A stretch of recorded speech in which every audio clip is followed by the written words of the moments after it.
দিয়ে দেবো। এই দেখেন বন্ধুরা, আগে কিন্তু আমি একটা এই মাছের রেসিপি দিয়েছি, তা ছোট, আর এইটা দেখেছেন বড়। এটা একটা আধা কিলো করে।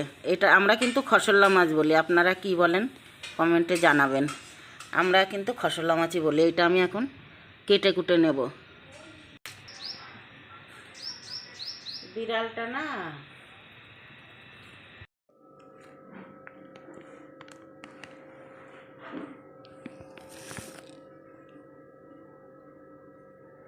কাঁচা লঙ্কা, ধনে, জিরে, গোলমরিচ, রসুন বেটে নেব।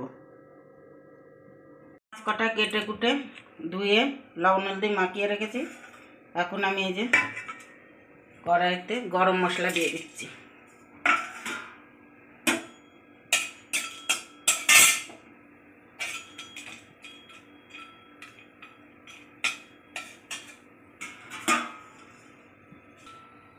গরম মশলা কটা আমার ভাজা হয়ে গেছে।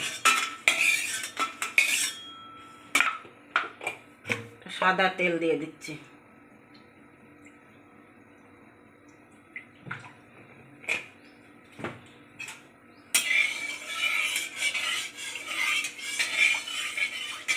তেলটা তাতিয়ে মাছ দেবেন। মাছ কটা দিয়ে দিচ্ছি, ভেজে নিচ্ছি।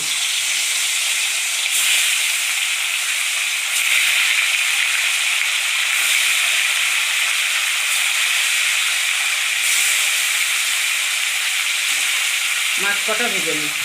এই যে মাছ কটা ভেজে নিলাম। মাছ কটা ভালো আছে, খুব সুন্দর। এই যে তেল, মাছের তেল ছিল, এর মধ্যে আমি একটু তেল দিয়ে নিয়েছি। জিরে দিয়ে দিলাম, দুটো শুকনো লঙ্কা দিয়ে দিলাম,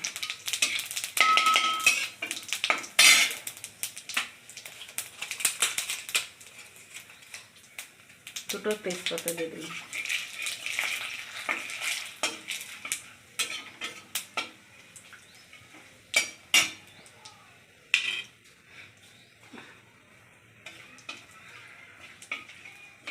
কটা পেঁয়াজ দিয়ে দিলাম, দুটো পেঁয়াজ কুচিয়ে দিয়ে দিলাম।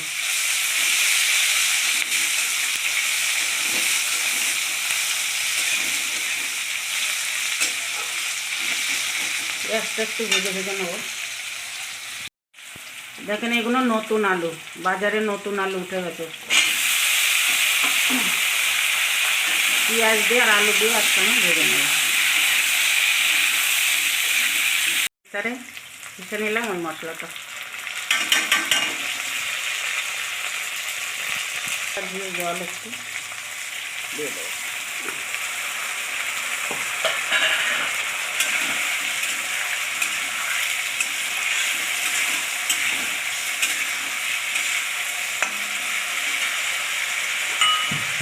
আলুর সঙ্গে একটু ভেজে নিয়েছি, নেওয়ার পরে ছেঁচে দিলাম।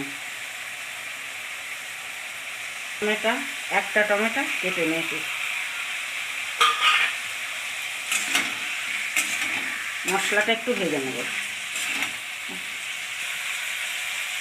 লবণ, হলুদ, লঙ্কার গুঁড়ো স্বাদ অনুসারে।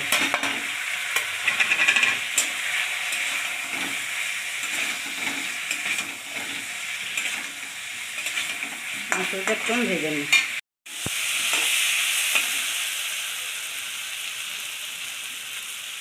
মশলাটা ভাজা হয়ে গেছে, এবং জল দিয়ে দিচ্ছি।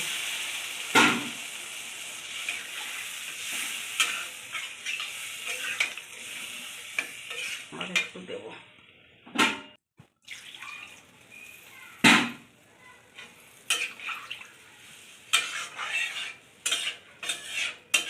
এটা 20 মিনিটের জন্য এখন ঢেকে দেবো। 20 মিনিট হয়ে গেছে। নতুন আলু বন্ধুরা, এগুলো মাছ কটাগুলো আমি দিয়ে দেবো।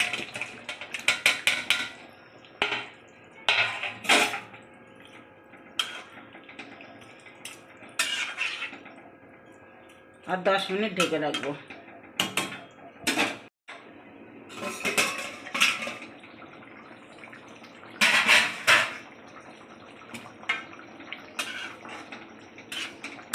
হয়ে গেছে বন্ধুরা আমার তরকারিটা।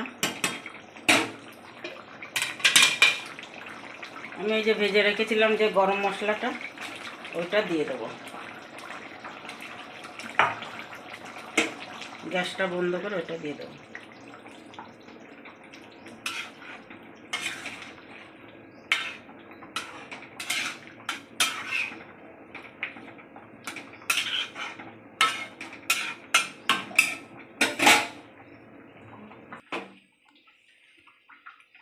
এবার ঢেলে নেবো বন্ধুরা।